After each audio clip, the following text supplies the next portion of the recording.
Assalamualaikum warahmatullahi wabarakatuh. Innal hamdalillah nahmaduhu wa nasta'inuhu wa nastaghfiruh wa na'udzu billahi min syururi anfusina wa min sayyiati a'malina may yahdihillahu fala mudhillalah wa may yudlil fala hadiyalah. Asyhadu an la ilaha illallah wa asyhadu anna Muhammadan abduhu wa rasuluh amma ba'du.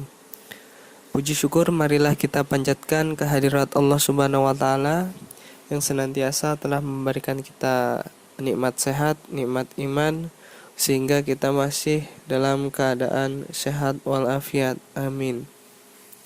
Salawat serta salam tetap tercurah kepada junjungan kita yaitu Nabi Muhammad sallallahu alaihi wasallam yang telah membawa kita dari alam jahiliyah menuju alam yang terang benderang seperti sekarang ini. Baik, kami dari kelompok 2 akan menyampaikan hasil kerja kelompok kami dalam mata kuliah Al-Islam dan Kemuhammadiyahan. Sebelumnya saya akan memperkenalkan anggota kelompok kami. Yang pertama saya sendiri yaitu Asji Pangestu. Lalu yang kedua ada Diah Permata Khairunisa. Yang ketiga ada Evilia Nuraini. Yang keempat ada Hesti Setianingrum. Yang kelima ada Lufdiantri Nontarisa. Yang keenam ada Oriza Nifandi Al-Firdaus. Dan yang terakhir ada Suci Nurhayati. Baik, untuk selanjutnya di sini kelompok kami akan menyampaikan materi tentang hakikat manusia dalam pandangan Islam. Nah, di sini terdapat 6 poin ya, bisa dilihat. Yang pertama ada kajian tentang hakikat manusia. Yang kedua ada asal-usul kejadian manusia. Yang ketiga ada potensi-potensi manusia. Yang keempat ada kelemahan-kelemahan manusia. Yang kelima ada sifat-sifat manusia. Dan yang terakhir ada kelebihannya atas makhluk lain. Baik, mungkin selanjutnya akan disampaikan kepada teman-teman atau anggota kami. Kepadanya disilahkan.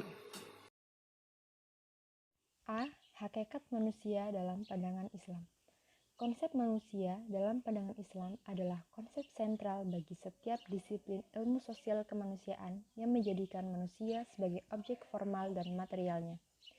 Allah Subhanahu wa Ta'ala melalui Al-Quran memberikan rahasia-rahasia tentang manusia. Secara etimologi, istilah manusia di dalam Al-Quran ada 4 kata yang dipergunakan, yakni al-insan, al-bashar, bani Adam, zuriat Adam, al-nas. Para ahli kerohanian Islam atau lebih populer para ahli ilmu tasawuf memandang manusia bukan sekedar makhluk lahir yang berakal, akan tetapi manusia merupakan seorang hamba Allah Ta'ala yang mempunyai 2 dimensi lahiriah dan batiniah. Perubahan dalam diri manusia terdiri atas perubahan kualitatif akibat dari perubahan psikis dan perubahan kuantitatif akibat dari perubahan fisik. B. Asal-usul kejadian manusia. Sejarah turunnya Surat Al-Alaq. Surat Al-Alaq terdiri dari 19 ayat dan diturunkan di Mekah. Surat ini membicarakan tentang penciptaan manusia dari Al-Alaq atau segumpal darah hingga nasibnya di akhirat nanti. Ayat kedua surat Al-Alaq menjelaskan, menurut Al-Raghib Al-Asfahani berarti darah yang beku. Menurut Al-Marugi, ayat tersebut menjelaskan bahwa dialah Allah yang menjadikan manusia dari segumpal darah menjadi makhluk yang paling mulia. Dan selanjutnya, Allah memberikan potensi untuk berasimilasi dengan segala sesuatu yang ada di alam raya yang selanjutnya bergerak dengan kekuasaannya. Sehingga ia menjadi makhluk yang sempurna dan dapat menguasai bumi dengan segala isinya. Kekuasaan Allah itu telah diperlihatkan ketika Dia memberikan kemampuan membaca kepada Nabi Muhammad SAW, sekalipun beliau itu belum pernah belajar membaca.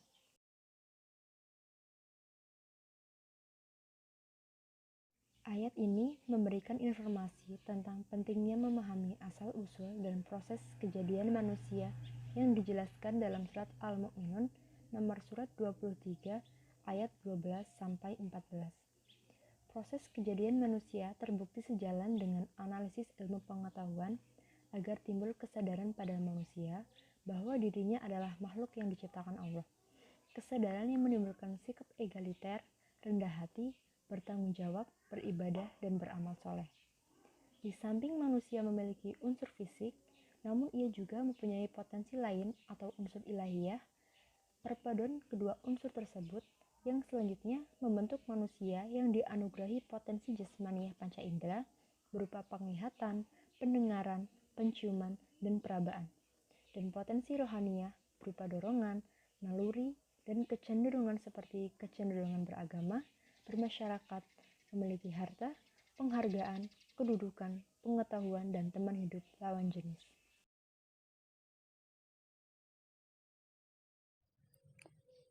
Slide 7. Dengan demikian, tujuan pendidikan adalah upaya membina jasmani dan rohani manusia dengan segenap potensi yang ada pada keduanya secara seimbang, sehingga dapat dilahirkan manusia yang seutuhnya. 1. Pengulangan kata Iqra. Menurut Al-Maraghi, pengulangan kata Iqra didasarkan pada alasan bahwa membaca itu tidak akan membekas dalam jiwa kecuali dengan diulang-ulang dan membiasakannya. Perintah Allah untuk mengulang membaca berarti mengulang apa yang dibaca. 2. Kata Al-Qalam. Al-Raghib Al-Ashfahani berarti potongan dari sesuatu yang agak keras seperti kuku dan kayu. Al-Maraghi menjelaskan bahwa dialah Allah yang menjadikan qalam sebagai media yang digunakan manusia untuk memahami sesuatu, sebagaimana mereka memahaminya melalui ucapan.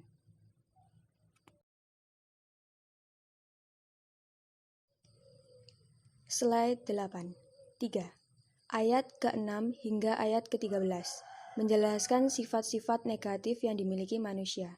Yadkha atau takha, melampaui batas. Istighna, merasa dirinya cukup, merasa tidak memerlukan bantuan orang lain. Yanha, menghalangi orang lain berbuat baik, seperti halnya yang dilakukan Abu Jahal terhadap Nabi. 4.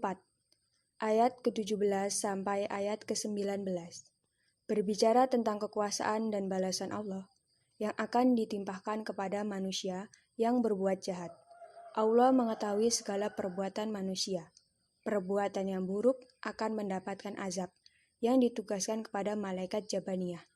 Atas dasar ini, Allah mengingatkan manusia agar patuh dan tunduk kepada perintahnya.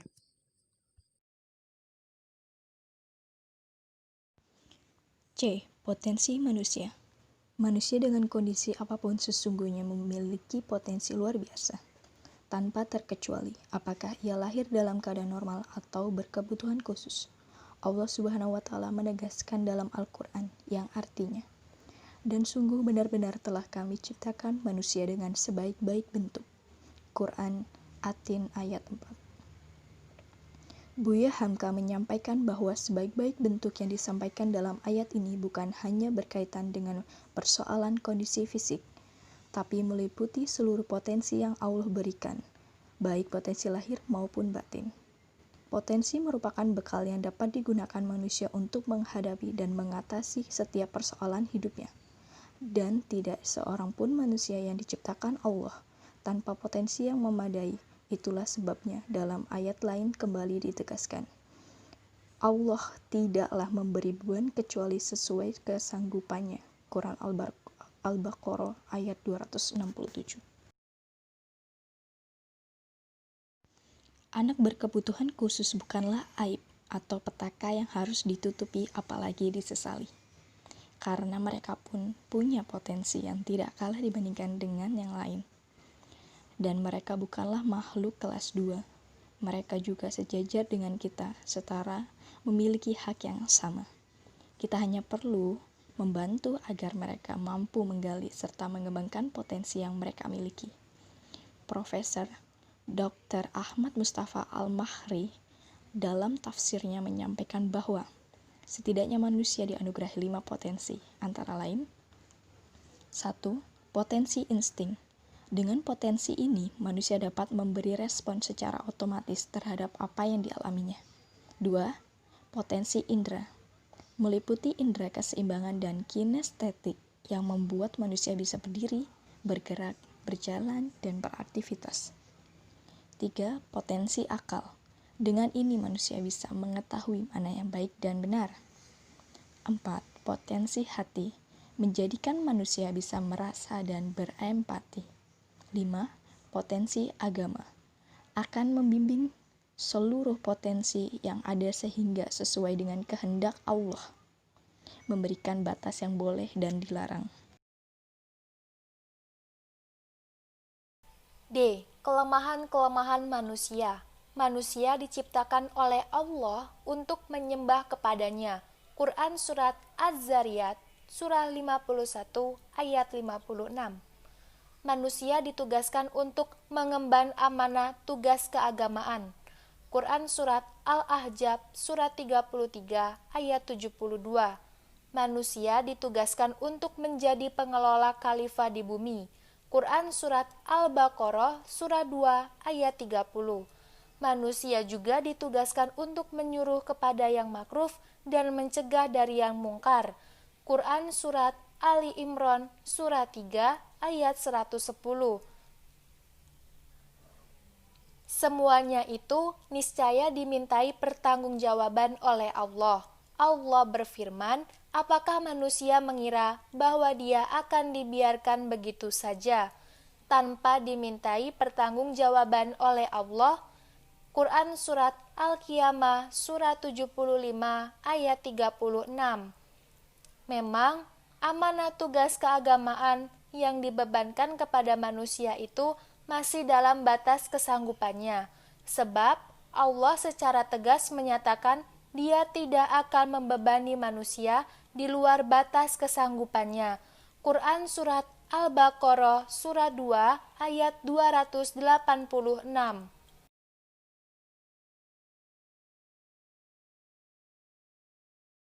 Secara kodrati, manusia memiliki kelemahan. Quran Surat An-Nisa, Surah 4, ayat 28. Kelemahan manusia yang disebutkan dalam Al-Quran bermacam-macam. Beberapa di antaranya merupakan tabiat buruk. 1. Manusia bertabiat zolim dan bodoh. Quran Surat Al-Ahzab, Surah 33, ayat 72. 2. Manusia bertabiat membantah. Quran Surat Al-Kahfi, Surah 18, ayat 54. 3. Manusia bertabiat tergesa-gesa. Quran Surat Al-Isra, Surah 17, ayat 11. 4. Manusia bertabiat melampaui batas. Quran Surat Yunus, Surah 10, ayat 12. 5. Manusia bertabiat ingkar dan tidak berterima kasih kepada Tuhannya. Quran Surat Al-Adiyat, Surah 100, ayat 6. 6. Manusia bertabiat keluh kesah dan kikir. Quran Surat Al-Ma'arij, Surah 70, ayat 19 sampai 21. 7. Manusia bertabiat susah payah. Quran Surat Al-Balad, Surah 90, ayat 4.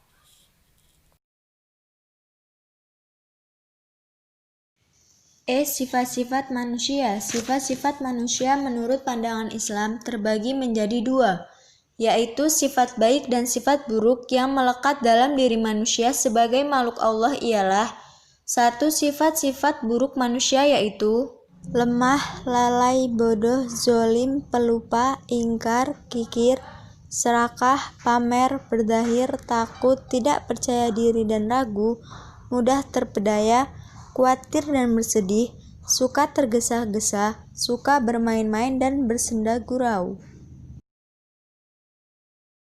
Berputus asa, kufur nikmat, menutupi prasangka, selalu berangan-angan, berlaku tidak adil atau curang, tidak pernah merasa puas, suka berdebat, suka membuat kerusakan, suka meremehkan, hitung-hitung rezeki, mencampur aduk, yang hak dan batil, suka mengejek dan berolok-olok, suka mengambil hak orang lain berlebih-lebihan hingga melampaui batas.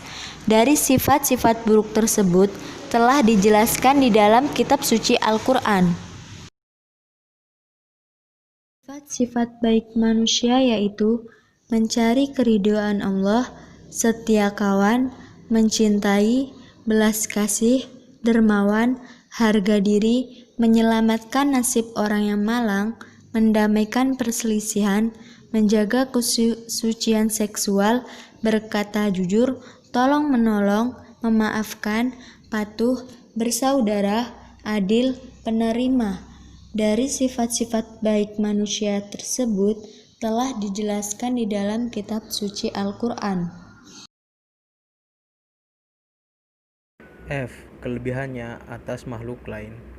Allah Subhanahu wa Ta'ala berfirman, "Dan sungguh kami telah memuliakan anak cucu Adam, dan kami angkut mereka di darat dan di laut. Dan kami beri mereka rezeki dari yang baik-baik, dan kami lebihkan mereka atas banyak makhluk yang kami ciptakan dengan kelebihan yang sempurna." Quran Surat Al-Isra ayat 70. Di awal penciptaan, para malaikat bersujud kepada Nabi Adam kecuali iblis. Iblis merasa bahan penciptaan dirinya lebih mulia dari manusia. Manusia dari tanah, sedangkan iblis dari api.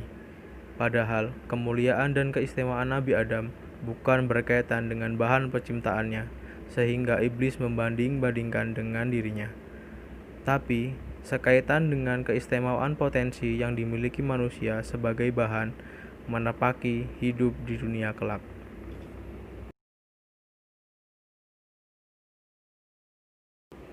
Apa saja keistimewaan yang dimiliki manusia dalam ayat-ayat Al-Quran? Memiliki ilmu pengetahuan. Quran Surat Al-Baqarah ayat 31-33. Manusia memiliki potensi, kemampuan memahami berbagai macam ilmu. Karena manusia dibekali akal yang dengannya bisa berpikir dengan mengolah berbagai macam ilmu pengetahuan, suatu kemampuan yang tidak dimiliki makhluk lainnya. Menjadi khalifah. Quran Surat Al-Baqarah ayat 30. Dari sisi wujud, manusia memiliki pantasan menjadi khalifah di muka bumi, memiliki potensi dan kelayakan mewarisi serta menjaga bumi agar tetap menjadi tempat yang layak ditinggali dan tempat makhluk-makhluk lain bertasbih kepada Sang Pencipta. Malaikat pun bersujud kepada manusia. Quran Surat Syad ayat 71-72. Di antara bukti lain dari kedudukan tinggi manusia adalah Allah menyuruh para malaikat untuk bersujud, mampu mengungkap rahasia alam semesta. Quran Surat An-Nahl ayat 14. Memiliki akal sempurna untuk mengetahui baik dan buruk. Quran Surat Asyam 7-10. Di antara keistimewaan penting manusia adalah pengetahuan baik dan buruk yang dipahami oleh akalnya. Dibekali fitrah tauhid. Quran Surat Ar-Rum ayat 30. Manusia dibekali fitrah untuk bertauhid kepada Allah sebagai penciptanya.